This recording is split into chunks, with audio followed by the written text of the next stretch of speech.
Hello, this is Gail Ross again.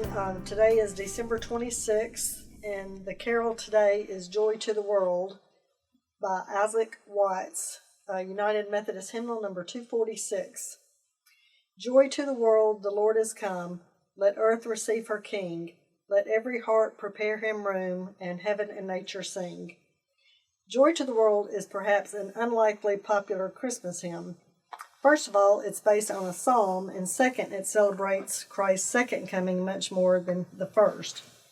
This favorite Christmas hymn is a result of a collaboration of at least 3 people and draws its initial inspiration not from a Christmas narrative in Luke 2, but from Psalms 98. The first collaborator was the English poet and dissenting clergyman Isaac Watts. He paraphrased the entire Psalms 98 in 2 parts, and it first appeared in his famous collection, The Psalms of David, imitated in the language of the New Testament. Joy to the World was taken from the second part of the paraphrase, entitled The Messiah's Coming and Kingdom. Watts, commenting on his paraphrase of the psalm, notes, "In these 2 hymns I have formed out of the 98th Psalm, I have fully expressed what I esteem to be the first and chief sense of the Holy Scriptures." For Watts, the Psalms were not to be viewed as biblical material in their own right, but had value only inasmuch as they pointed towards the New Testament. A comparison between Watts' Psalms paraphrase and the original verses in the King James translation of Psalms 98, 4-9 demonstrates considerable freedom. "Make joyful noise unto the Lord, all the earth. Make a loud noise and rejoice and sing praise. Sing unto the Lord with the harp and the voice of a psalm. With trumpets and sound of cornet, make a joyful noise before the Lord, the King.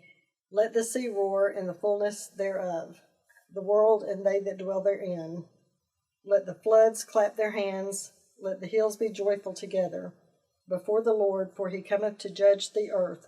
With righteousness shall he judge the world, and the people with equity." Curiously, stanza 3 is the exception. It's not based on Psalms 98 and is sometimes omitted. The third stanza is, "No more let sins and sorrows grow, nor thorns infest the ground. He comes to make his blessings flow, far as the curse is found." The curse is a reference to Genesis 3:17, when God says to Adam following the eating of the apple from the tree, "Thou shalt not eat of it. Cursed is the ground for thy sake. In sorrow shalt thou eat of it all the days of of thy life."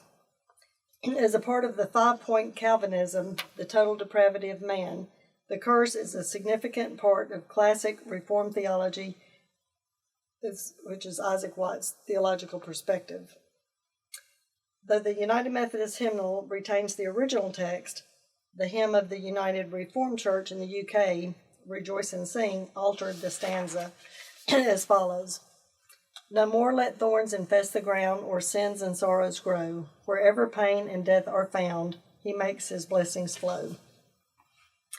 The second collaborator was an unwitting one, George Frederick Handel, the popular German-born composer residing in London. Though contemporaries in England, they did not collaborate on this hymn. Another pieced together portions of Handel's Messiah to make up the tune that we sing in North America. The opening bars for the chorus, "Lift Up Your Heads," was adapted to the incept "Joy to the World." An instrumental portion of the opening tenor recitative, "Comfort Ye," provides a basis for the text, "Heaven and nature sing." Such borrowings were common, the aesthetic notion being that music of great musicians had in itself an innate beauty.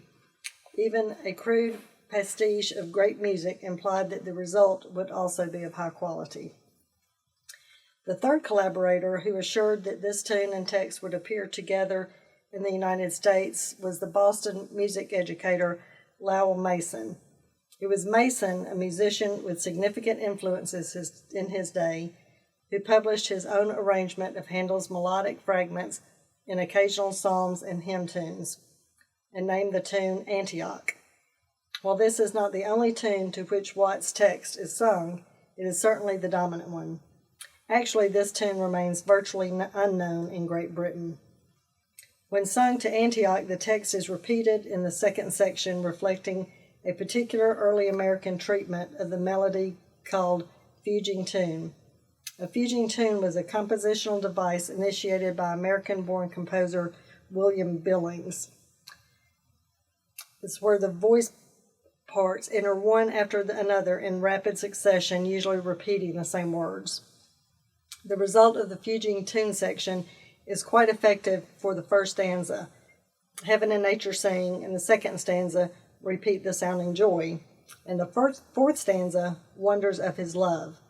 For the third stanza, with the text, for as the curse is found, echoing of Genesis 3:17 and 18 and Romans 5:20, the fuguing compositional device seems a bit rollicking. The result is a favorite Christmas hymn based on an Old Testament psalm, set to musical fragments composed in England and pieced together across the Atlantic in the United States. Thank you.